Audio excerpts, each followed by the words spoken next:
आज हम लोग एक ऐसे विषय पर एकत्रित हुए हैं जिसकी की बहुत ज़्यादा महत्व है हमारे पूरे विश्व में। आज विश्व एड्स दिवस है, जिसको कि मनाने का एक कारण ये है कि जनता में एक जागरूकता पैदा करी जाए, क्योंकि एड्स बहुत ही खतरनाक तरीके से फैल रहा है और इसकी रोकथाम के उपाय क्या हैं, कैसे इसको रोका जाए, कैसे ये बढ़े ना। जनता को मालूम होना चाहिए कि क्या कारण है जिसकी वजह से एड्स हो सकता है और उसका बचाव कैसे हो सकता है। सबसे पहले तो ये बताएं आपको कि एड्स अनप्रोटेक्टेड सेक्स, जबकि मल्टीपल पार्टनर्स यूज होते हैं, बहुत से लोग ऐसे हैं जो मल्टीपल पार्टनर्स के साथ में सेक्स कर रहे हैं, और अनप्रोटेक्टेड सेक्स है जहाँ कॉन्डम्स का यूज ना होना वो एक कारण है। कि क्योंकि जो एड्स फैलता है वो फ्लूइड से फैलता है, फ्लूइड से फैलेगा या किसी नीडल, किसी एक व्यक्ति को जिसको एड्स रही होगी उसको इंजेक्शन लगा, उसी नीडल से दूसरे आदमी को इंजेक्शन लग गया तो वो एड्स के फैलने का कारण बन जाएगा। या वीर्य है, वीर्य से ट्रांसमिट हो सकता है। बलगम है, जो हमारा सलाइवा है, उसके थ्रू ट्रांसमिट हो सकता है। तो ये कई ऐसे कारण हैं जिनके थ्रू ये एड्स ट्रांसमिट होता है। बचाव कैसे कर सकते हैं?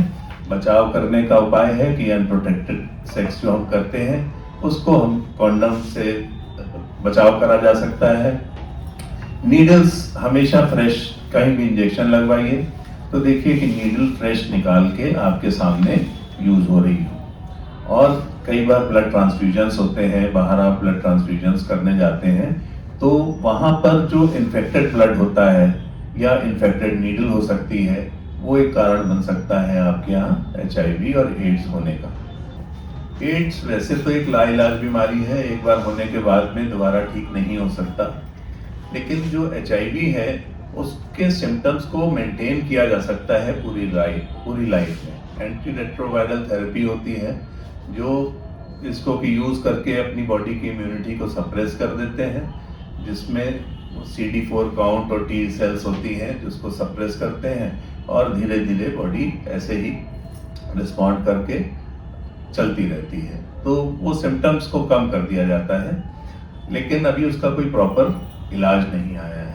सर, तो इसको पहचानेंगे कैसे? एड्स के सिम्टम्स आते हैं, जैसे बुखार आ रहा है आपका और बुखार ठीक नहीं हो रहा, आपने सब जांचें करा ली, टाइफाइड करा ली, मलेरिया करा लिया, डेंगू करा लिया, कुछ भी पॉजिटिव नहीं आ रहा और उसका बुखार बना हुआ है, हाई ग्रेड फीवर बना है, अचानक वेट एकदम से कम होना शुरू हो गया।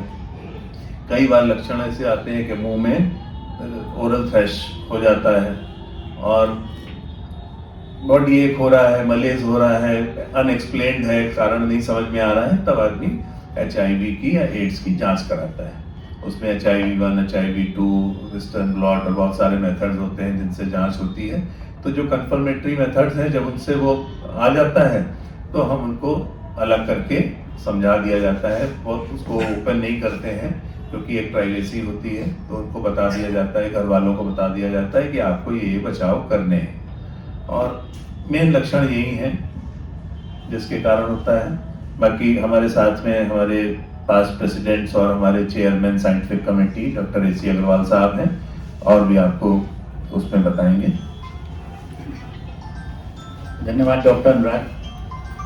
प्रिय मीडिया बंधुओं, जैसे डॉक्टर अनुराग ने बताया आपको HIV और एड्स के बारे में, तो पहले तो मैं ये क्लियर कर दूं कि HIV और एड्स दोनों के नाम से बड़ा कन्फ्यूजन होता है। HIV जो होता है ह्यूमन इम्यूनोडेफिशिएंसी वायरस होता है, HIV, और इस वायरस की वजह से बीमारी होती है जिसका नाम एड्स है। और HIV का इन्फेक्शन होने और फुल ब्लोन एड्स की बीमारी होने में 7 से 8 से 10 साल लगते हैं। ये नहीं कि किसी को आज HIV इन्फेक्शन हुआ तो उसको एड्स हो गया। मतलब HIV, और जो गवर्नमेंट और जो हमारी सरकार और इंटरनेशनली जो चीज़ प्रयास हो रहा है कि हम लोग एड्स को हटा दें, एड्स का पूरा एक्सटिंग्विश कर दें। जैसे चिकन पॉक्स, जैसे स्मॉल पॉक्स वगैरह गायब हो गई, वैसे ही एड्स गायब हो जाए। HIV इन्फेक्शन को नहीं इरेडिकेट कर सकते। किसी को अगर एक बार HIV इन्फेक्शन हो गया तो जो हमारा इलाज है, हम उसको इलाज करने से उसके HIV के इन्फेक्शन को, जो वायरस का लेवल है, वायरस का जो लोड है, उसको कम रख सकते हैं, जिससे वो मरीज एड्स की तरफ कभी प्रोग्रेस ना करे और वो एसिम्प्टोमेटिक होकर एकदम नॉर्मल सा जीवन व्यतीत कर सकता है। तो मेन चीज यही है कि HIV ना ठीक होने वाली बीमारी है, यही इसकी सबसे बड़ी भयावहता है। नहीं तो आज और सब बीमारियों से, जितने चाहे डायबिटीज है, ब्लड प्रेशर है, हार्ट डिजीज है, जितनी नॉन कम्युनिकेबल डिजीज से जितने मरीज घिर रहे हैं, उसके हिसाब से HIV के मरीजों की संख्या पूरे विश्व में इस समय करीब 4.1 करोड़ है, 41 मिलियन है, 4 करोड़ 4.25 करोड़ है। और भारत में कुल करीब 38 से 40 लाख पेशेंट्स हैं। तो और सब बीमारियों की संख्या तो बहुत करोड़ों में है, लेकिन इसकी भयावहता 2 ही 3 चीज़ों में है। ये एक साइलेंट प्रॉब्लम होती है, किसी को इन्फेक्शन हो गया तो उसको पता नहीं चलेगा जब तक उसको टर्शरी स्टेज में ना पहुंच जाए, और उस पीरियड में वो दूसरों को अपना ब्लड दे देगा या दूसरों से सेक्स करेगा, तो अपना बीमारी दूसरों को ट्रांसमिट कर सकता है बिना जाने।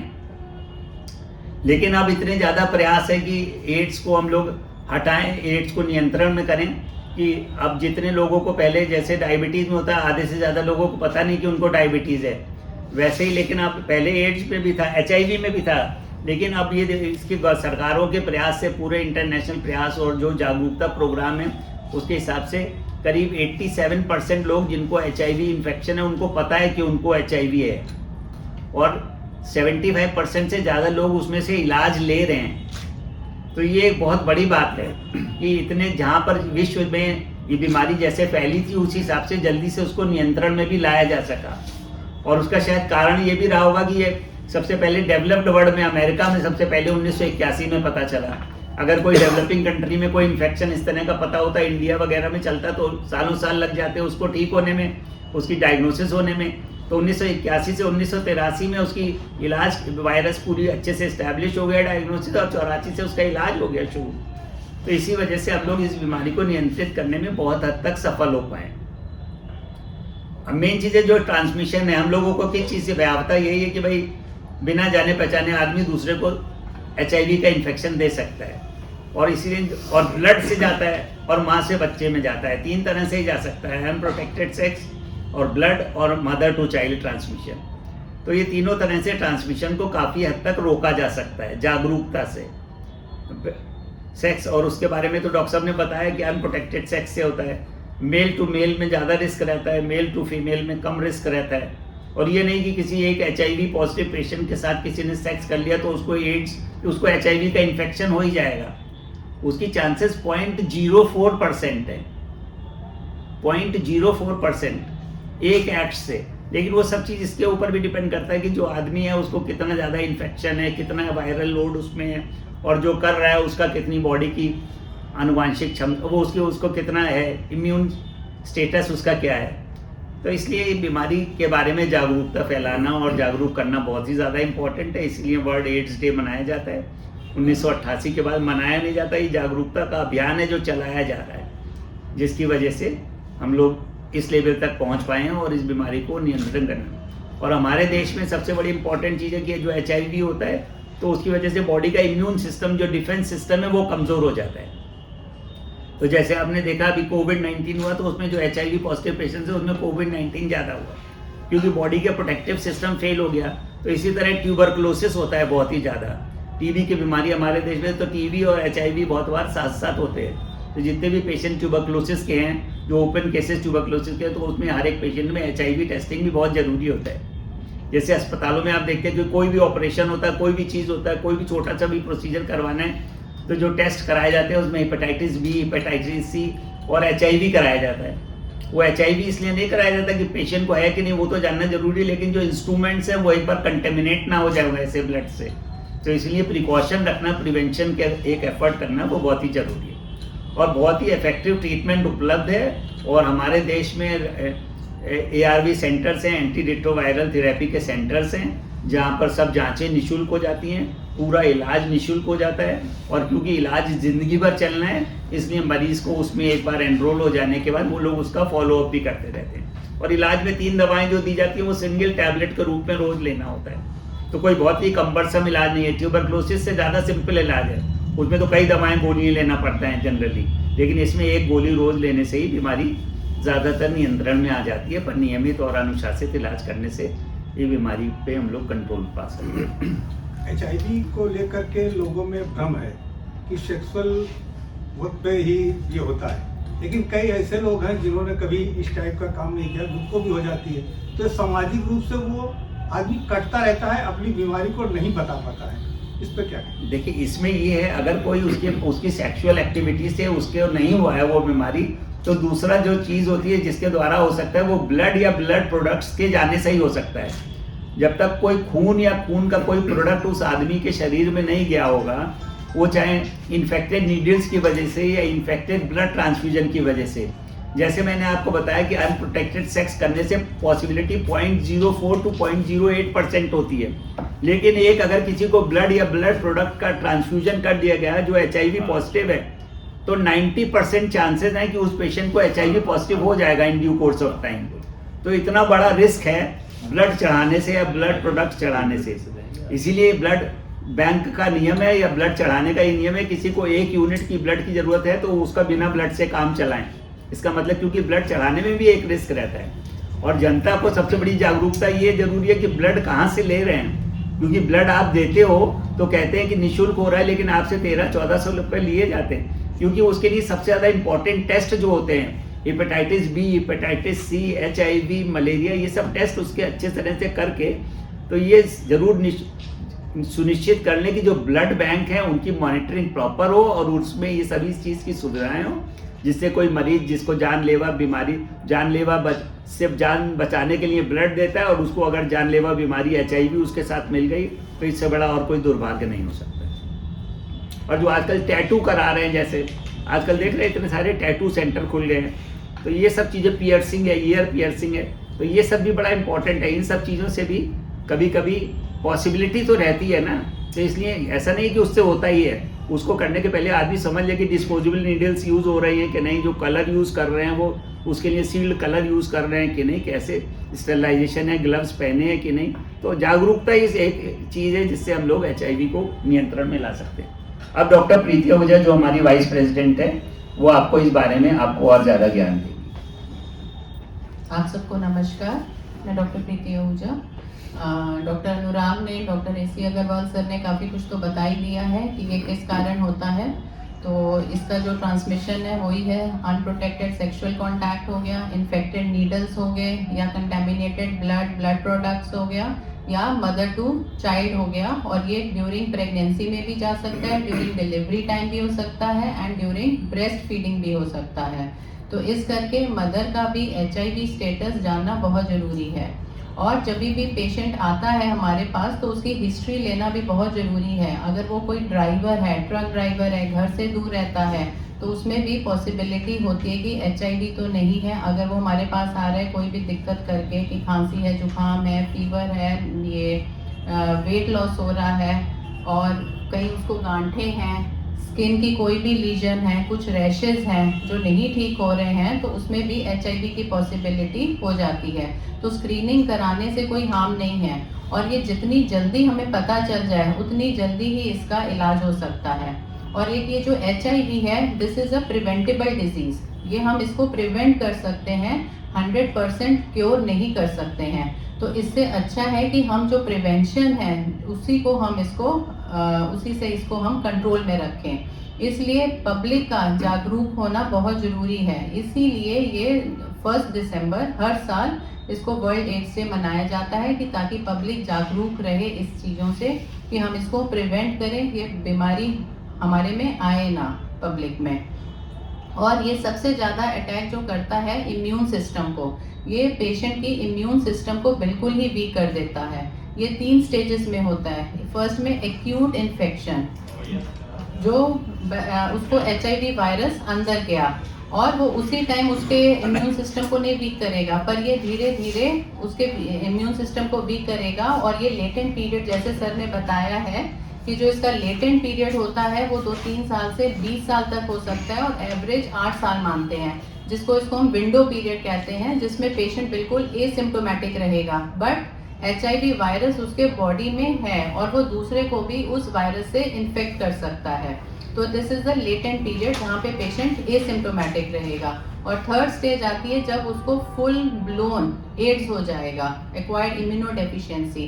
तो इम्यूनो क्या हुआ, मतलब कि उसकी जो बॉडी की इम्यून सिस्टम है पूरी हद तक बिल्कुल डैमेज हो जाती है, जिससे कोई भी बॉडी का ऑर्गन, हम चाहे ब्रेन का ले लें, एनकेफेलाइटिस, मेनिंजाइटिस, और लंग्स में भी ट्यूबरक्लोसिस, अपॉर्चुनिस्टिक इन्फेक्शंस, चाहे वो बैक्टीरिया हो, वायरस हो, फंगस हो, कोई भी इन्फेक्शन उसको कैच इजीली कर जाएगा। और स्किन में भी कई कई गांठें हो जाती हैं। और ये HIV जो ये एड्स है उसमें कैंसर के भी चांसेस बढ़ जाते हैं, जैसे कपोसी का सार्कोमा है, लिम्फोमा है। तो बेटर है कि ये HIV से ही, मतलब ये प्रिवेंट ही किया जाए ताकि पेशेंट को ये बीमारी होए ना। और दूसरी चीज़ है कि और किससे हो सकता है कि जैसे पेशेंट को, जैसे भेदभाव आप कह रहे थे, तो हमें पेशेंट के साथ भी ऐसे कोई भेदभाव नहीं करना चाहिए कि उसको छूने से हो जाएगा या उससे बात करने से हो जाएगा या उसके साथ खाने से हो सकता है। तो ये हमें नहीं करना चाहिए। और हमें पब्लिक को भी जागरूक करना चाहिए कि अगर किसी को कुछ ऐसे लक्षण हैं तो वो डॉक्टर से जरूर डिस्कस करें और अपने HIV की टेस्टिंग कराएं, ताकि अगर हम उसको अर्ली स्टेज में, इनिशियल स्टेज में कैच कर सकते हैं तो हम इसको रोक सकते हैं। और जो इसकी जो मेडिसिन्स भी हैं वो इसको सिर्फ रोकने में मदद करेंगी और इसका पूरा क्योरेबल इलाज नहीं है। जैसे TB का हमारे पास इलाज है, हम उसको 100% क्योर कर सकते हैं, बट एड्स को हम 100% क्योर नहीं कर सकते हैं। बस इसकी हम जो डिजीज कोर्स है उसको हम स्लो कर सकते हैं। एड्स के जो रिकॉर्ड्स हैं उसमें वृद्धि हुई है या कम हुआ? भारत में जो एड्स के मामले हैं, जब पहले मामले आए थे उसके बाद क्या मामले बढ़े हैं या घटे? इसके मामले हमारे ख्याल से अभी देखिए पिछले पूरे विश्व का स्टेटस निकलता है, इंडिया का अलग से नहीं निकलता है, लेकिन जैसे पूरे विश्व में पिछले साल जो है 6,90,000 लोग जो हैं HIV बीमारी से जिनकी डेथ हुई और 13 लाख नए केसेस HIV के पॉजिटिव पाए गए। तो इसका मतलब नंबर पेशेंट्स का बढ़ ही रहा है। अगर 6.5-7 लाख पेशेंट्स गए और 13 लाख नए पेशेंट्स आ गए तो इसका मतलब number of HIV positive patients बढ़ रहा है। पर वो स्पीड कम है क्योंकि उसको टाइम लगता है फुल ब्लोन बीमारी को मैनिफेस्ट करने में। सरकारी स्तर पर काफी प्रचार प्रसार भी होता है, काफी आप देख रहे हैं सरकार पूरी तरह इन्वॉल्व है। उसके बाद बढ़ रहे हैं तो इसको किस निगाह से आप देखते हैं? इसके बाद नहीं, बट इसको सरकारी चीज को ना समझे। सरकार जितना HIV के लिए कर रही है उतना और किसी चीज के लिए नहीं किया, पर ये हमारी और आपकी जागरूकता में कमी है। पब्लिक अवेयरनेस बहुत जरूरी है, क्योंकि पब्लिक आगे आएगी तभी उसका जांच हम कर सकते हैं। हम लोग भी जैसे कोई पेशेंट आता है, कोई भी बुखार खांसी होती है तो उसकी हिस्ट्री लेनी बहुत जरूरी है, उसका ऑक्यूपेशन पूछना बहुत जरूरी है। तो अगर हम उसका स्क्रीनिंग टेस्ट करवा लें इनिशियल स्टेज में तो that will be very helpful. और कई बार तो पेशेंट को अगर हम लिख कर भी देते हैं ना तो कहता है कि HIV क्यों आप करा रहे हैं, वो भी कभी कभी डिनाई कर जाता है। तो इस करके पब्लिक अवेयरनेस एक होना बहुत जरूरी है। अब एक मैंडेटरी स्क्रीनिंग हो गई है कि ज़्यादातर सभी ऑपरेशंस के पहले जब OT में एंटर करता है पेशेंट तो उसकी screening HIV 1, 2, HBs, AG, HCV वगैरह जो वायरल हेपेटाइटिस टाइप की जांचें हैं ये मैंडेटरी कर दी गई हैं, तो वो जरूरी है। एक और कारण है जैसे कि ओरल, जो मैंने बताया था कि ओरल से भी HIV पॉजिटिव है, पॉसिबल है। कैसे पॉजिटिव है? कई बार क्या होता है कि ब्लीडिंग गम्स होते हैं, ओरल सोर्स होते हैं और किसी पेशेंट को या किसी भी एक आदमी को HIV पॉजिटिव है तो वो जो ट्रांसमिशन होता है ब्लड के थ्रू वो भी ओरल से पॉसिबल है। तो ये जो मेन कॉजेज हैं ये ओरल है, वेजाइनल है, एनल है, ये सब, और ट्रांसपेरेंटल है जैसे कि नीडल से हो गया, ब्लड ट्रांसफ्यूजन से हो गया, जैसे सभी ने बताया। तो ये सब कारण मेनली हैं। डॉक्टर शालिनी हमारे बीच में, हमारी ऑनरेडी सेक्रेटरी, तो इस विषय पे आँख में क्या पॉसिबिलिटी होती है और बाकी चीज़ों में क्या पॉसिबिलिटी है बताएंगी आपको। बहुत बहुत धन्यवाद। आप सभी को नमस्कार। और आज जैसा आपको मालूम है वर्ल्ड एड्स डे है और इस उपलक्ष्य में लोगों के बीच में जागरूकता करना बहुत ज़्यादा ज़रूरी है। जैसा अभी अध्यक्ष महोदय और doctor AC Agarwal sir, chairman doctor Preeti Ahuja ने आपको बताया विभिन्न बातों के बारे में। तो इस बार का जो एक मुख्य रूप से एक और थीम जो चल रहा है वो है रीथिंक, रीराइज एंड क्या चीज़ है, रीथिंक, एक मिनट, हाँ, तो ट्रांसफॉर्मेशन के अलावा एक जो इंटरनेशनल एड सोसाइटी है वो उसने अभी जो है एक नया दिया है कि rethink, rebuild and rise. Rethink से मतलब है कि आप फिर से इस बीमारी के बारे में सोचें और किस प्रकार से विभिन्न स्थिति में इसको बचाया जा सकता है, कैसे रोकथाम की जा सकती है, या जिसको समस्या है उसको किस प्रकार से इसका ट्रीटमेंट किया जा सकता है। दूसरा है कि रीबिल्ड का मतलब है कि जो हमारा हेल्थ सिस्टम है उसको किस प्रकार से रीबिल्ड किया जाए जिससे कि जिनको समस्या है वो इससे निदान पा सकें। और राइज का मतलब है कि एक बार वो फिर से उनके जो मन में जो भी एक अवहेलना हो जाती है, उनके मन में एक डिप्रेशन की फीलिंग आती है, उससे वो हीन भावना जो आती है उससे वो ऊपर उठ के राइज करके और बाहर निकल सकें और फिर से हमारी जो कम्युनिटी है उसमें इक्वल एक स्थान पा सकें। तो ये इस तरह का है। और सबसे अच्छी बात ये है कि विभिन्न प्रकार के एंटीजेंस और एंटीबॉडीज़ की वैक्सीन भी बनाई जा रही है जिससे कि इस बीमारी को जिसको हो गया है उसको इससे छुटकारा मिल सके, निदान पा सके। But prevention is better than cure. तो जितना ज़्यादा हम इसको बचा सकते हैं वही इसका सबसे अच्छा ट्रीटमेंट है। और ये जो हमारी आज की प्रेस वार्ता है इसका मुख्य उद्देश्य भी यही है कि जो भी बीमारी है उससे अगर हम बचा सकें इंडिविजुअल को तो उससे अच्छा कुछ भी नहीं है।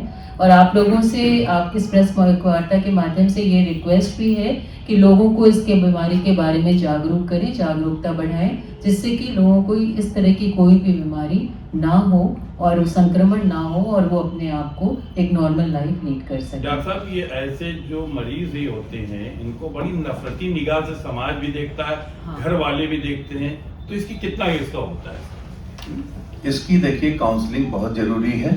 जब कई बार ऐसा होता है कि एक पेशेंट को जिसने सेक्स किया उसको पता चल जाता है कि दूसरा पार्टनर जो है वो HIV से ग्रसित है और वो मेंटली बहुत परेशान हो जाता है। लेकिन अब उसका भी इलाज ये है कि प्रोफाइलैक्टिक ट्रीटमेंट। कई बार चीज़ें पता होते ही आप कुछ प्रोफाइलैक्टिक दवाइयां हैं जो आप ले सकते हैं उसी टाइम पे, एंटी रेट्रोवायरल जो बताया लोगों ने कि उन दवाइयों का सेवन किया जा सकता है। दूसरा, जब हीन भावना आती है तो वो घर वालों को भी बुला के ये बताया जा सकता है कि इसका केवल कारण सेक्स नहीं है। कई बार आदमी यही सोचता है कि उसकी गलत जगह सेक्स करके आया है उसके कारण HIV हो गया। तो परिवार को और जनता को ये समझाने की जरूरत है कि ये अकेला सेक्स नहीं है जिससे कि HIV फैल रहा है। ब्लड ट्रांसफ्यूजन है, आप कहीं से ब्लड लेके आए, नीडल इन्फेक्टेड थी या कुछ ब्लड इन्फेक्टेड था, वो दूसरे की बॉडी में गया ब्लड, तो वो इन्फेक्ट होके उसको HIV हो गया। या और भी बताया कि ओरल थ्रश था, किसी से लॉन्ग किसिंग एपिसोड चला और उसके दोनों के अंदर वो जख्म थे जो ब्लड का ट्रांसफ्यूजन हुआ और एक को HIV पॉजिटिव था, दूसरे को फैल गया, है ना। और तीसरा, मदर से चाइल्ड को भी पॉसिबल है, प्लेसेंटल पॉसिबल है कि बच्चा पैदा हुआ, प्लेसेंटा माँ को रहा होगा, कुछ कारणों से HIV पॉजिटिव रहा होगा तो वो बच्चे में ट्रांसमिट हो गया। तो ये और भी बहुत से कारण हैं। जनता को यही बताने के लिए आज हम लोगों ने प्रेस कॉन्फ्रेंस करी है कि इसको एड्स से, इसको सेक्स से रिलेटेड होके ना सोचें, और भी बहुत से कारण हैं। अच्छा, एक चीज डॉक्टर अनुराग मल्होत्रा जो अध्यक्ष हैं उन्होंने कहा था आंखों के बारे में। तो एड्स जो है उसका संक्रमण की वजह से आंखों में भी बहुत सारी समस्याएं हो जाती हैं और ख़ास तौर से आंख का जो पर्दा होता है रेटिना, उसमें ब्लड आ जाता है। और जब भी इस तरीके की समस्या होती है तो पेशेंट को एकदम से कम दिखने लगता है, जैसे वो नॉर्मल अपना थेरेपी वगैरह ले रहे हैं बट अचानक से उनकी रोशनी डाउन हो जाती है। तो जब हम लोग चेक करते हैं तो पर्दे में ब्लड आया हुआ होता है।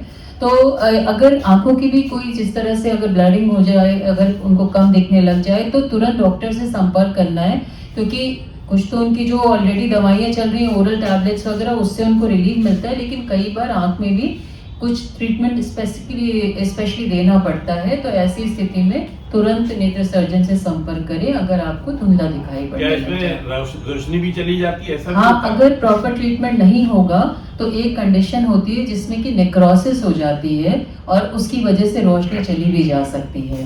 तो इसलिए तुरंत डॉक्टर से संपर्क करने से ट्रीटमेंट प्रॉपर हो जाता है और रोशनी पर नहीं जाती है। अगर इग्नोर किया तो फिर ये समस्या हो सकती है। WHO का एक वो है, एक नारा है 95 95 95 एड्स की कंसर्न में, कि जिसका कि मतलब है 2030 के पहले 95% लोगों को ये पता हो कि उनको HIV पॉजिटिव है और 95% लोग उसका इलाज ले रहे हों और 95% लोगों में उसका वायरल लोड इतना कम हो जाए कि वो कुछ भी करें तो उनका वायरस ट्रांसमिट ना हो। तो ये 95 वाला जो है स्लोगन, जो वो अचीव हो पाए उसके लिए सरकारें प्रयासरत हैं। तो आप लोग प्रयास कर रहे हैं तो सरकार तो करे ही करेगी। मुझे लगता है कि आज हम लोगों ने काफ़ी वार्ता करी एड्स और HIV के संबंध में, और इन्हीं माध्यम से, आप लोगों के माध्यम से हम जनता को बताने में सक्षम होंगे। जैसा कवरेज आप लोग देंगे उस हिसाब से जनता को भी पता चलेगा कि कैसा क्या कारण है। तो हो सकता है कि काफ़ी जागरूक हो जाए जनता और इसमें हमें एक हासिल वो हो कि हमने जनता को अच्छे से कन्विंस किया। ठीक, ओके। धन्यवाद।